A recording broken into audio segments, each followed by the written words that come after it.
请大家看一段录像，这是发生在去年青海一家酒店的凶杀案。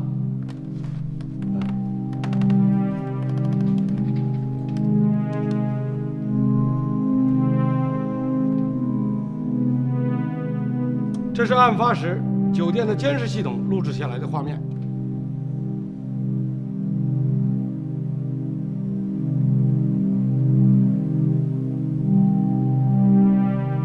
酒店的女副经理仰卧在前厅，门童被打死，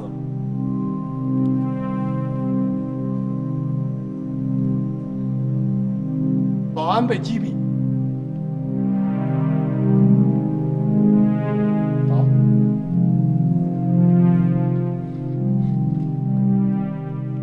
昨晚我区热电厂门卫被打死了。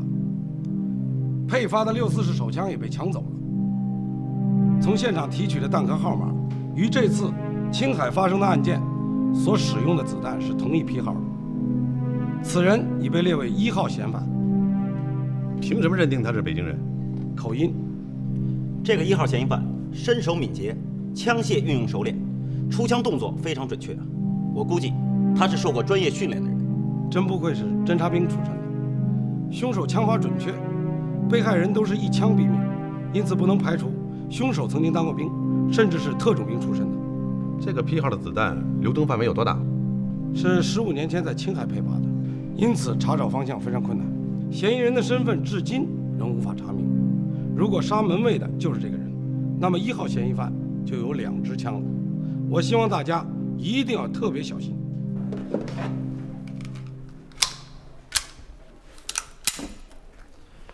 这家伙刚做完案，躲还来不及呢，怎么可能再出来？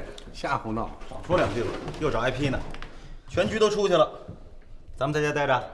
不是我说呀，瞎忙活。不信，打赌。大灯开派，出发了。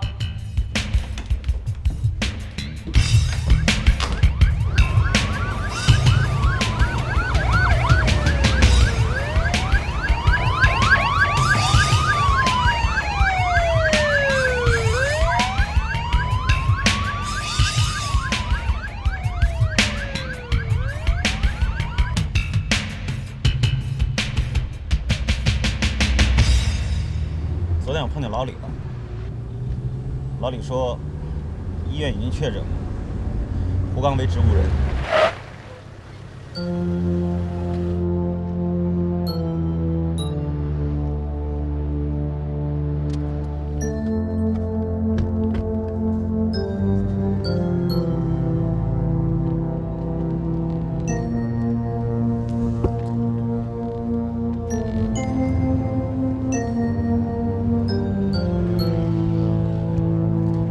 看看胡刚的孩子吧。行啊。季姐，没事你多陪陪古丽，我们老爷们儿不方便。我会的。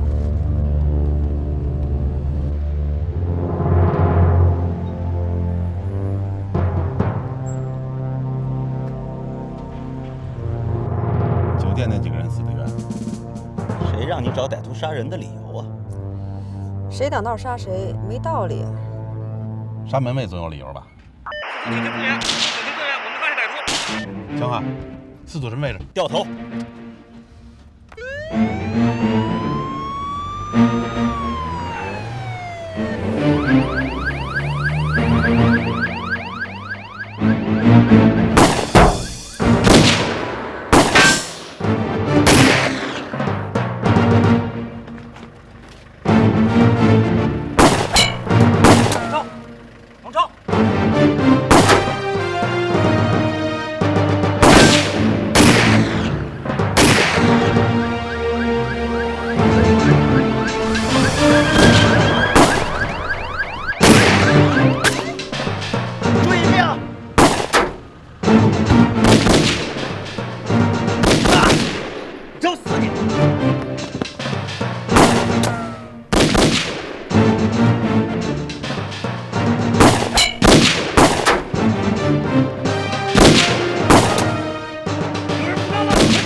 我操！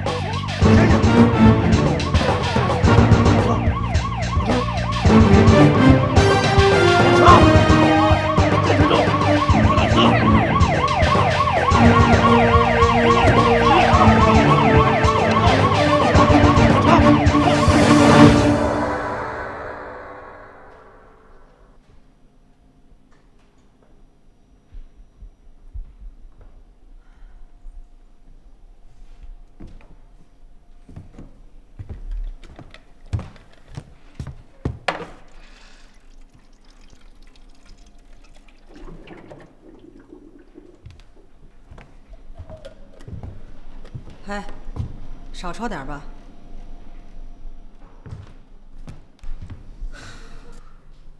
多亏出事儿的不是咱们组的人啊！少废话！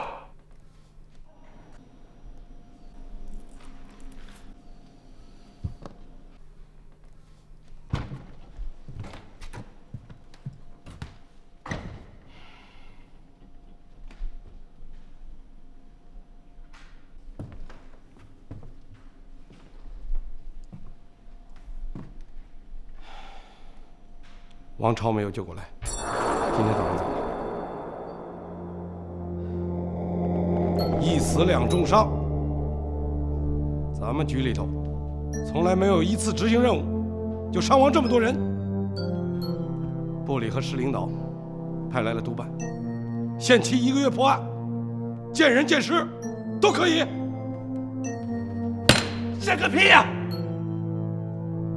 胡刚现在成植物人了吧？王超也死了吧？这血就白流了吧？早干嘛了这？那个家伙去年就杀人了，现在是谁都不知道。督办什么呀？给点线索了吧？大僧，说话有点分寸。注意什么分寸呢？我知道你跟王超也是朋友，可你瞎嚷嚷有什么用啊？这死伤的事儿，你我见的还少吗？也许明天我就死了。好，我不跟你扯。心情不好的少说2句吧。心烦还不许说2句啊？那你就烦吧，我去民政局，看从复员军人的档案里能不能查到点线索。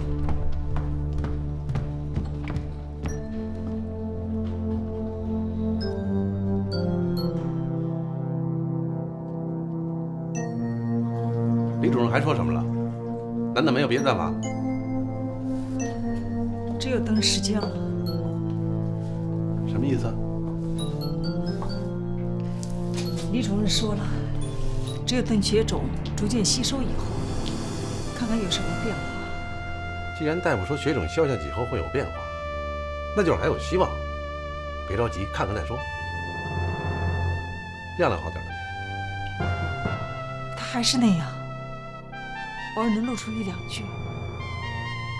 大曾，你说亮亮会不会还有什么内伤还没有查出来呢？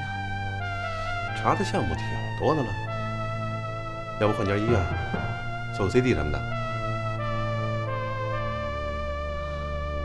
我也信。来，先喝口水再说。发火有什么用啊？你以为我乐意啊？我知道发火伤肝。这不结了？再大的难事儿，也有解决的办法。发火解决不了问题。你看人家老郑，也急，可不像你。别跟我提这个啊！我这人就这脾气，要是能改，早就不是今天了。我坐你那儿。嗨，我算是看出来了，你这脾气啊，就像你办的案子一样，全局出名了。夸我？这点你还就是比我强，会哄人。做思想工作一门灵，还别说，碎子唠叨说我2句吧，我的心情好多了。成。问你一句话，可别玩虚的啊，得说实话。哎，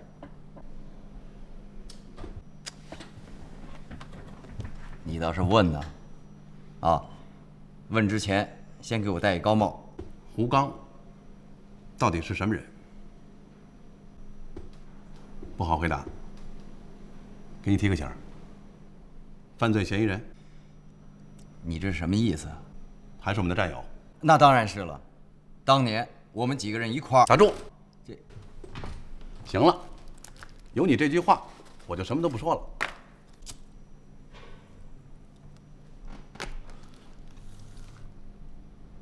我干活去了。哎，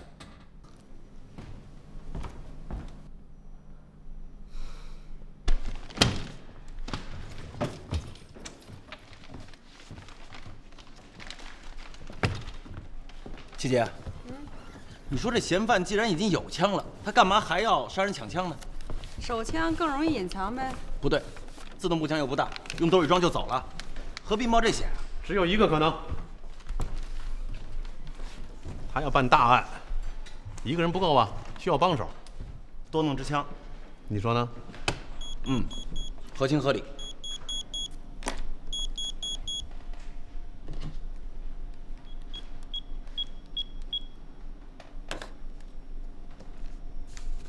喂，哎，你好，刚才谁呼我？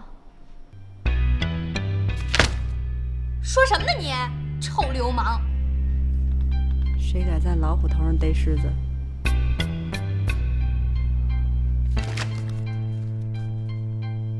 大哥，有人要对银行下手，目标是押款车。局里头分析呢，很可能是那1号嫌犯一手策划的，准备明天采取行动。为什么明天？明天是发工资的当口，银行现金量增大，最容易出事儿。效益可高吗？市局决定的，局长亲自带队。记得你爱喝咖啡，我给你冲一杯。我喝白水就可以了。你跟我还客气什么呀？给。越来越会照顾人了。哼，混得不错，成培养对象了。一般吧。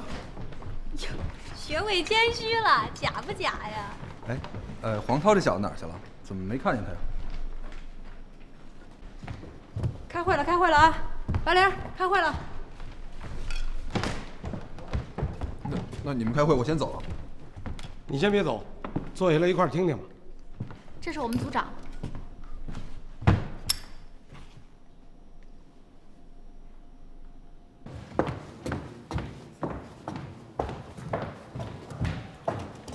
大家注意了啊！我们的位置在这儿，市局呢负责外围，明白了吗？老郑，我觉得路口应该多放辆车。最好别上路，车多人多容易误伤。我再重复一遍啊，这次是统一行动，我们只负责站好自己的位置，但是要小心，这些歹徒心狠手辣，随时可能开枪，绝不能心存侥幸。如果歹徒开枪，可以当场将其击毙。老郑，人没接着。哟，你怎么自己来了？我这通找你，你们认识？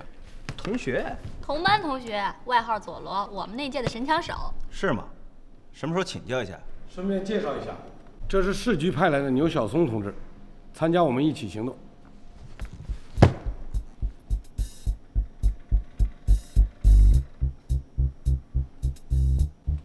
上级领导下来指导工作。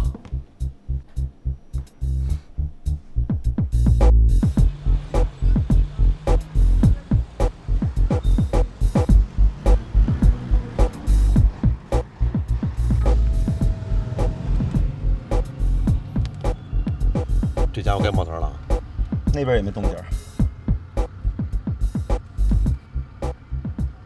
黄涛，放松点，别那么紧张。别人该以为你抢银行了。新手，当初我还不如他。大哥，我怎么看不出哪个是歹徒啊？往前面看，脑门上写着抢劫的那就是。别逗他了，还领导呢。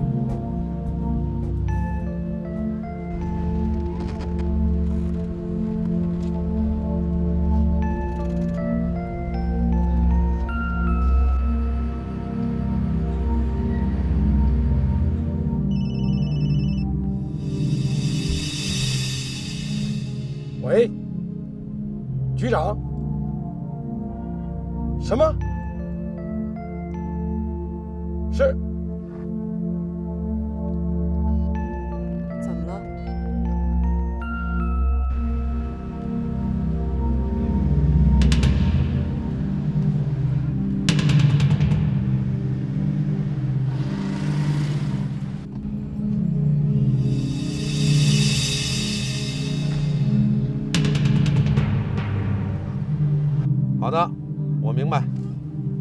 老赵，那俩家伙可疑。老郑，注意你对面白色桑塔纳，啊！好，开车去迎春路。就那2个人。发生什么事儿了？那边发生枪击案，局长让他们上那边。那这边不管了，看后边，瞧见没有？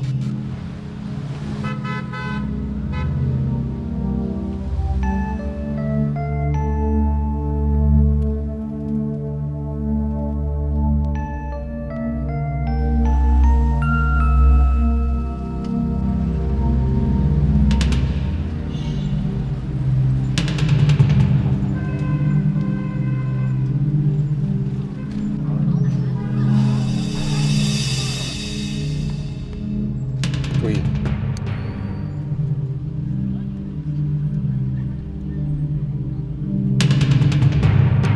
那2个人要溜。我去看看。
起来。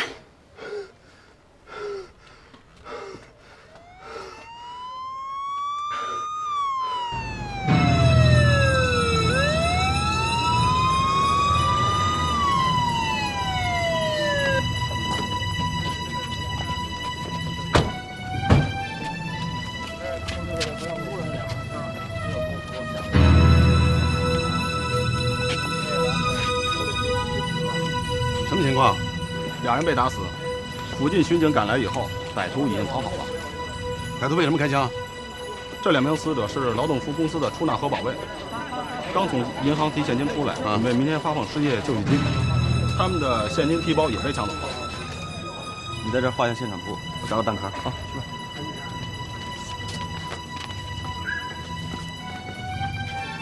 有目击者吗？有。好，这位。你目击者啊？对，说说情况。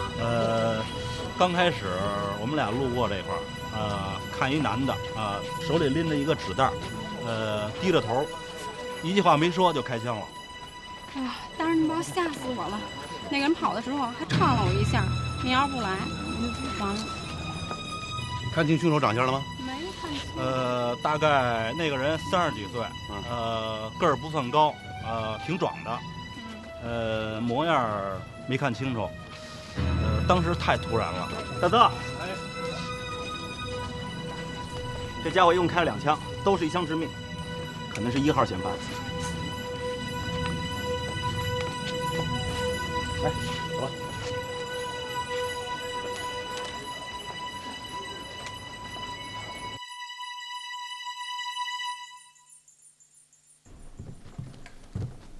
行啊，这回没给咱班丢脸。我跟你说实话吧，开头2枪的时候我手直发抖，脑子一片空白，这打活人呢。直到那家伙用枪指着我的时候，我才反应过来应该先发制人。可这么一想啊，手也不抖了，准头也来了，我啪啪2枪，这家伙就倒地下了。第一次行动就击毙歹徒，立功是没跑了，弄好了还能提上去，这不是合格的问题，是优秀。等着开庆功会。表现得不错，年轻人，好好干，很有前途。好，谢谢组长。白灵，大曾他们还没回来。回来了。白灵，白灵，过来。送检验科。哎，牛耳聪，路上我就听说你也打死一劫匪是吧？行啊你。不是叫佐罗吗？怎么又叫牛耳松了？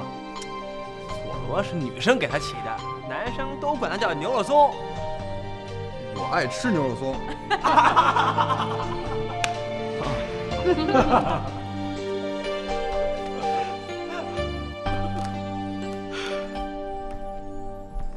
大曾啊，你们这情况怎么样了？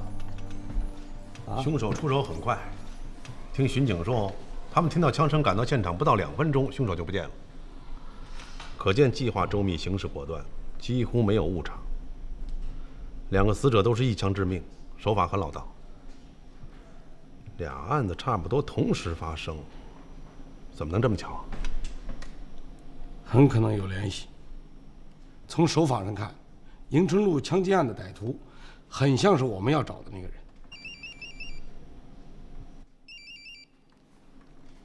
喂，是我。哦，严大队啊，好的，我马上就来。严大队让我到他办公室去一下，局长来了。论功行赏啊！督察室是在下午接到报告的，我和技术员到医院去看过，确实是枪伤。老太太现在医院治疗，没有生命危险。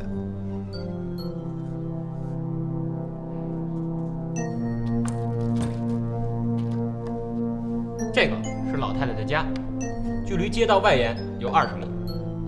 这条胡同与这条大街正好形成了一个45度的夹角。这个是老太太家的窗户，从窗户到地面的距离呢是1.5米，宽45公分。老太太被子弹击中时，就是这个点。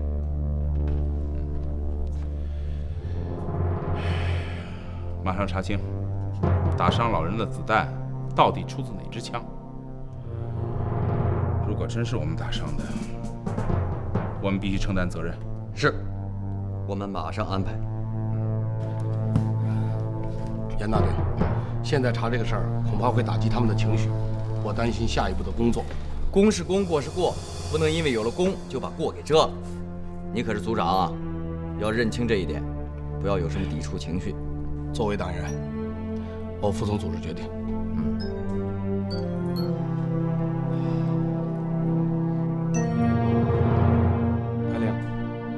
个人开枪的数字都记下来了，我开了2枪。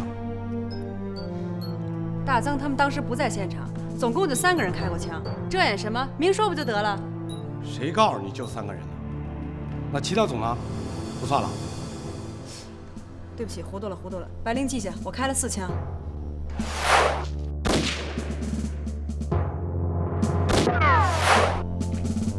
我开了5枪。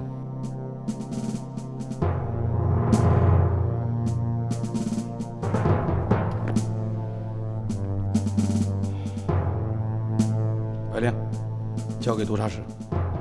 明天上午都到现场核对弹道弹头，不能缺席。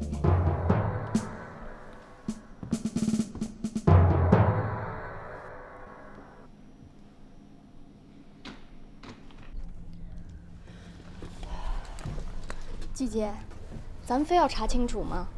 那当然了，伤了人或者案件需要，就得具体到每一枪，什么地方开的枪，开了几枪，都打在什么地方，弹头、弹道、弹壳的位置，每一项都得清清楚楚。那要是罪犯开枪杀了人，也要这么查吗？要不然细节对不上啊，检察院还得让你补充证据，所以做工作必须仔细认真。这不仅是对案件负责，也是避免发生误判甚至冤案，明白吗？明白了。走，上前面看看去。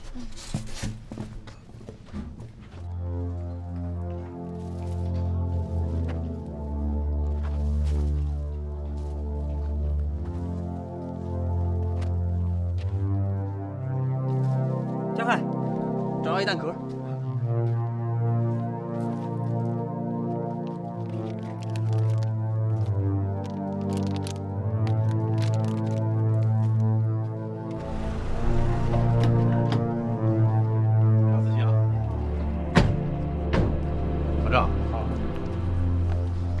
兴师动众，非弄个明白不可。局长说了，现在有了国家赔偿法，一切都得有法可依。那你为什么不让牛晓松查这兜啊？谁查不是查呀？说我耍心眼啊！哼，季杰跟我说了，只有牛晓松在这儿开过枪。对。可万一不是他开的呢？歹徒、刘旦或者其他组的，都有可能。要是谁都不是呢？那可就不好说了。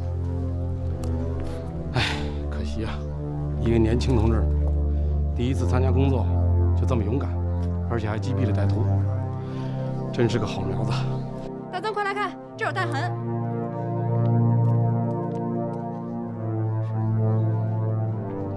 马上查找弹头。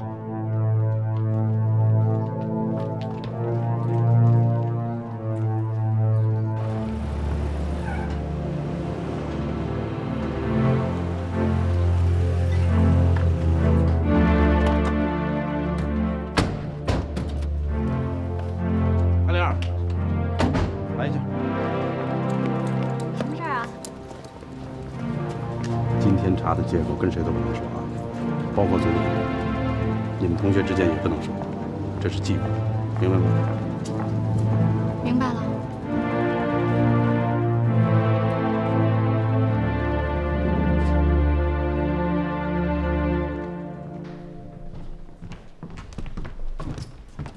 从检验结果上看不出迎春路枪击案和抢劫押款车的案子有什么直接联系呀？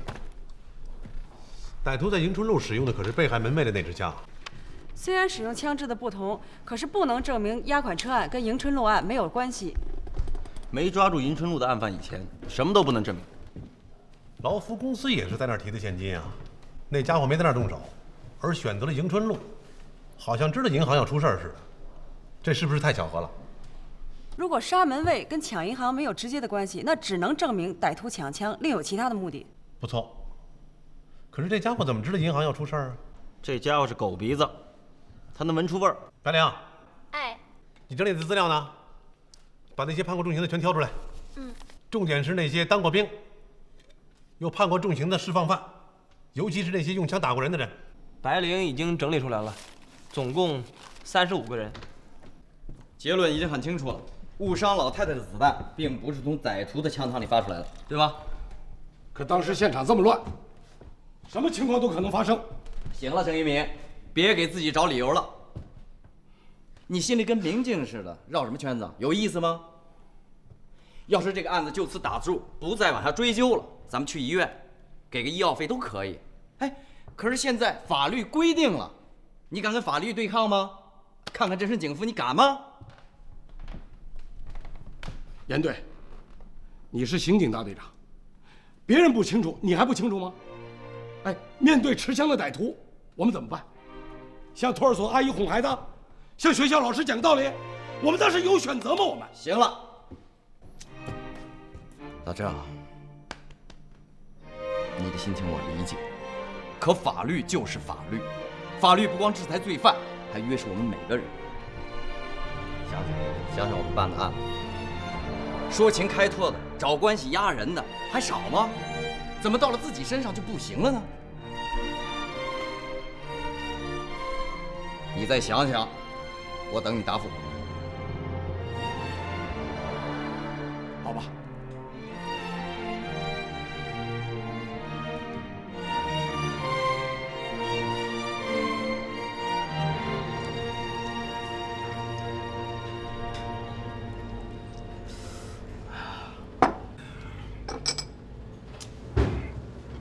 哎，要不我跟局长说说，我没参加行动，没有护短嫌疑。没用。干嘛呀？你想受纪律处分呐？是严队跟咱们过不去，跟纪律没关系。没那么简单。那你打算怎么办？你甭管了。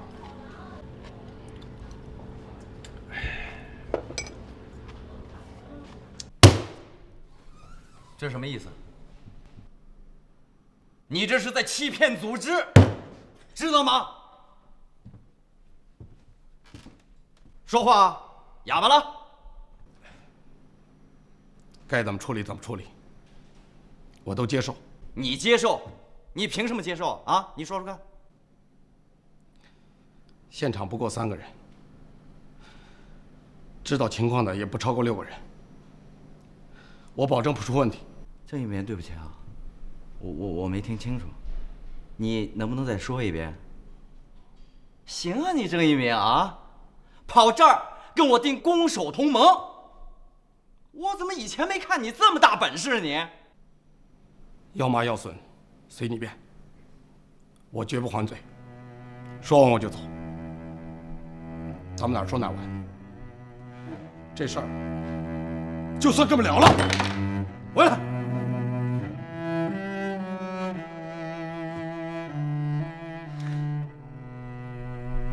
你以为你是谁啊？黑帮老大，替底下弟兄扛着，让他们相信你，感激你，对不对？我问你，你还是个共产党员吗？党员是政府法令的执行者，你代表的是国家，不是你个人。你说说一个公安人员的基本素质是什么？说。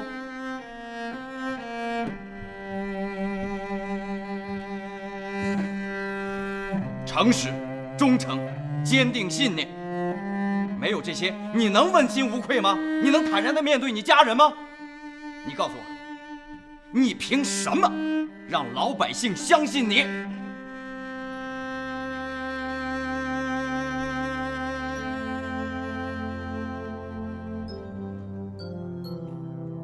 大夫只是说，他的大脑受到强烈刺激以后发生的变应反应。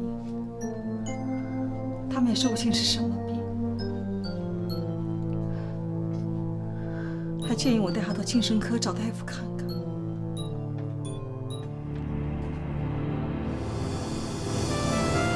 亮亮不会得的是精神病吧？这事儿也不能瞎猜测，还是找专家看看吧。孩子岁数小，真有什么问题，治疗还来得及，毕竟不是遗传嘛。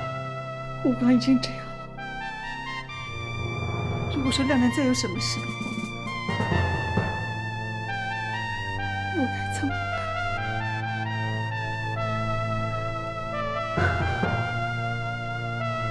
我该怎么办？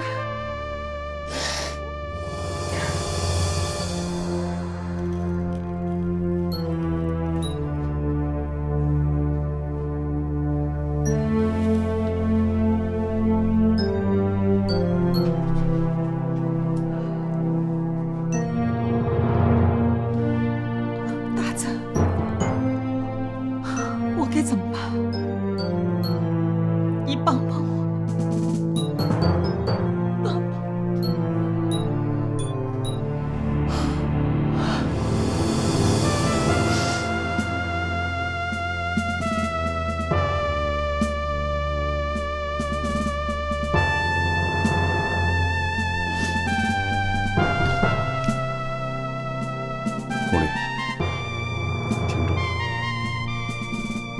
你是我的好嫂子，知道吗？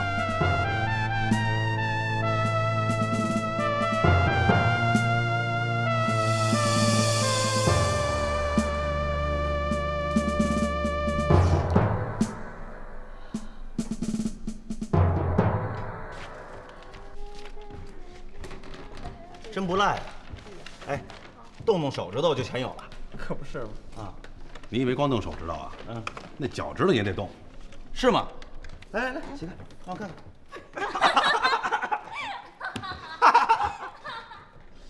大哥，你就会欺负我，你玩一个，你玩一个，你肚子里那2两油，比我啊强不到哪儿去啊！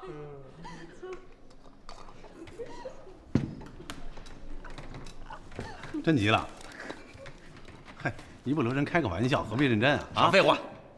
晚上我请客，不去。那我请你。我请。晚上我请客啊，待会儿都得去。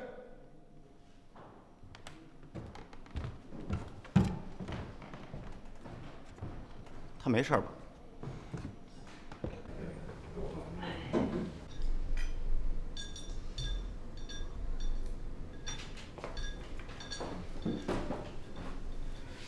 这老郑难得请一回客，怎么还迟到了？菜都凉了。菜凉了，拿回去热。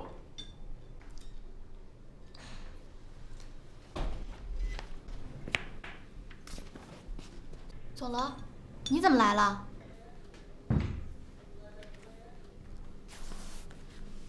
来，小宋，小宋，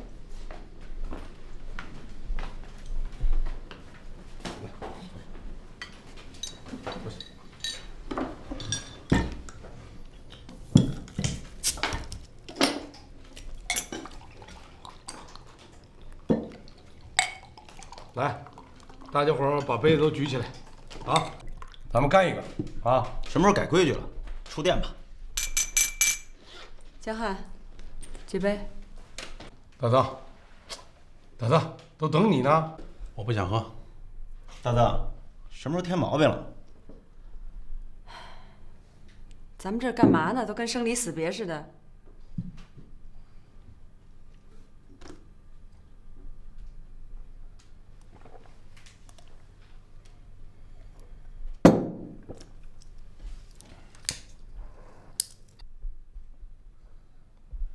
黄涛、白亮、小宋，我敬你们这些年轻人一杯啊！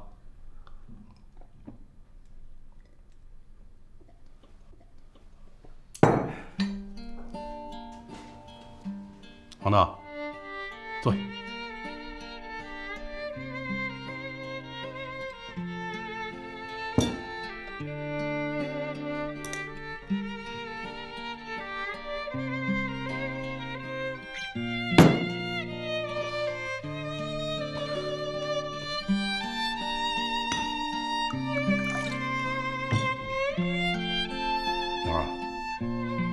以后日子还长着呢，啊！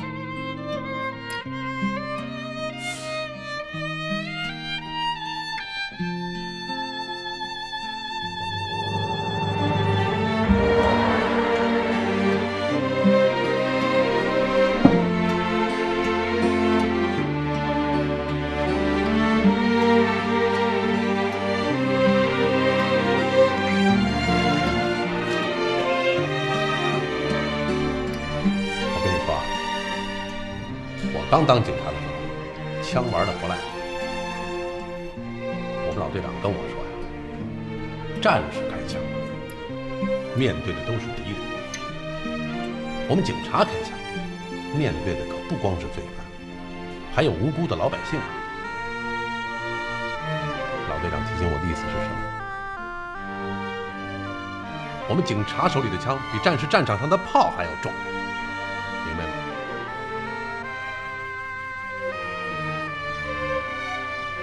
大曾，你说我该怎么办？怎么办？回家。我读了4年警官大学，我不是为了今天。要我就什么都不想，脱下这身衣服，回家。我可以从头再来。哪儿摔下去我哪儿爬起来。年轻人有志气，老郑没白疼你。可你以后就别想再碰枪。我绝不。你以为我害你？告诉你，有朝一日你会发现，你一端起枪来，那枪的准心里边全是那老太太。你扣得下扳机吗？啊？